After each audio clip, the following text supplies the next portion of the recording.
Here's the thing, man. And this was a big attitude spot too, okay? I'll never forget, we have the Survivor Series. Bret punches Vince, right? Vince has a shiner, okay? I remember the next day at television.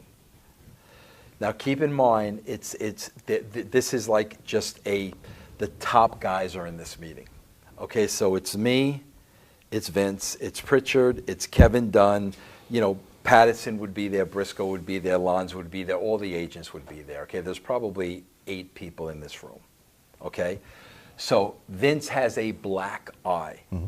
So the instinct of everybody in this room is to just bury this under the rug.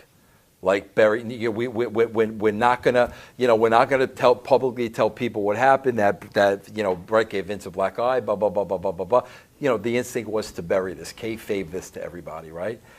So I remember I'm sitting in the room and I'm listening to all this. Cornette was probably in there too. Mm-hmm. I'm listening. Was he? I think so. Yeah. So I'm listening to all this, and I'm saying to myself, Bret Hart just punched Vince McMahon in the face as a shoot, and we're going to sweep this under the rug? Because I'm thinking ratings. Right. Right? So I'm listening, and then finally I said that. I'm like, are you freaking kidding me? This is the biggest story perhaps in the history of wrestling, and we're going to sweep this under the rug? And, you know, I could tell everybody was quiet, like, you know, how dare Russo say that, but I could see Vince, and I could see, like, the wheels starting to turn a little bit. That turned into Vince didn't screw Bret, Bret screwed Bret promo, mm-hmm. which was a huge part and a huge piece of the Attitude Era. Were we all worked by Montreal? Was no, it possible? I wish you were. I really do. Not many people know this. When it was going down that day at Vince's house, it was Vince, it was me and Cornette. It was the 3 of us were there, okay? I'll never forget, early on, Vince took me out of the room, and he says, Vince, he goes, Bret is supposed to call me today. He said, when Bret calls me, I want you to silently be the third party on the phone to be a witness. So when Vince had the conversation with Bret, I was on the phone without Bret knowing about it. I heard with my own 2 ears Vince pitch every possible scenario to Bret. Every scenario just to get the belt off Bret. And Bret poo-pooed one after the other after the other. I heard it. No, no, no, no, no. So then we hang up the phone, we go back to the table, and I had just come off this conversation, right? And now it's getting late, and we'd been there all day. So now, like, I was a little pissed off because I heard Vince give Bret at least half a dozen options. So I remember I said off the top of my head, Vince, screw him. I said, have freaking Shawn put him in the sharpshooter, have Shawn put him in his own move, and have the referee call for the bell.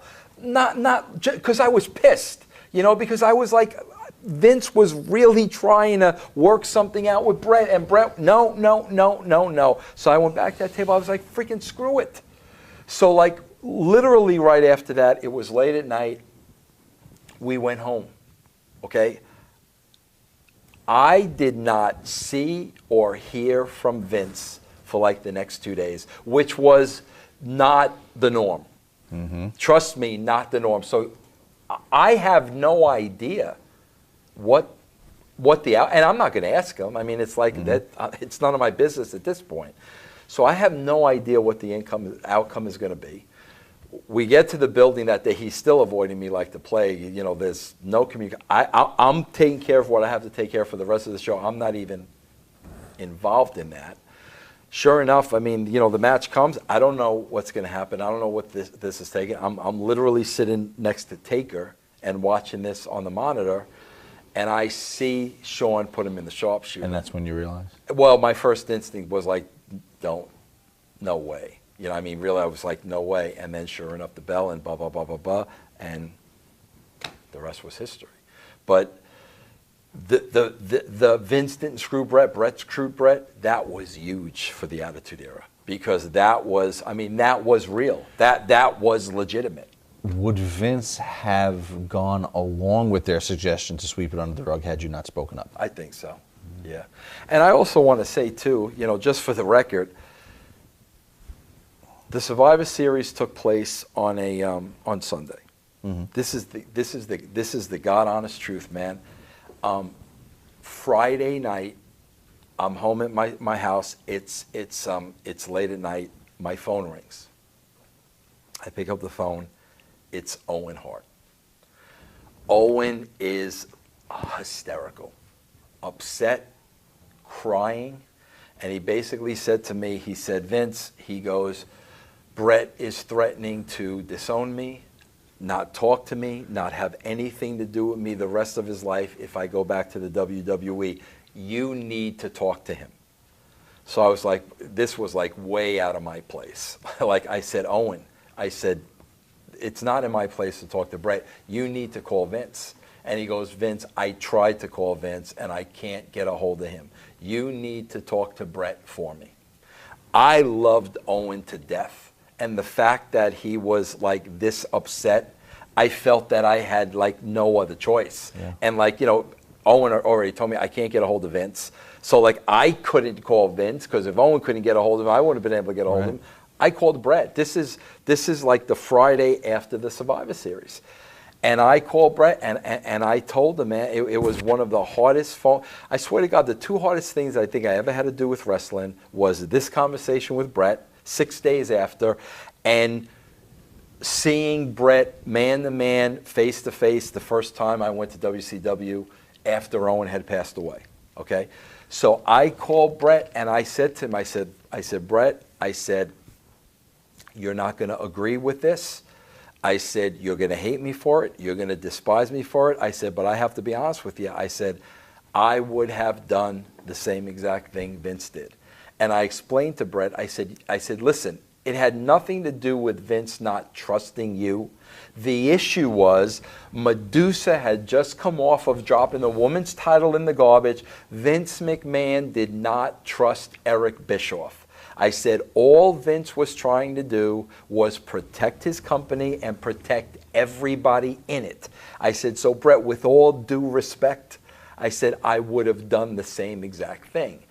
And I mean, Bret said some things like in that conversation that like I won't repeat, but I wish all that was a work. And I mean, that's why people today like still talk about that as being a work. And I'm like, man, that was the hardest time for everybody. Said things to you that you wouldn't repeat, like curses, you mean, or no, threats? No, or? like what he felt like doing.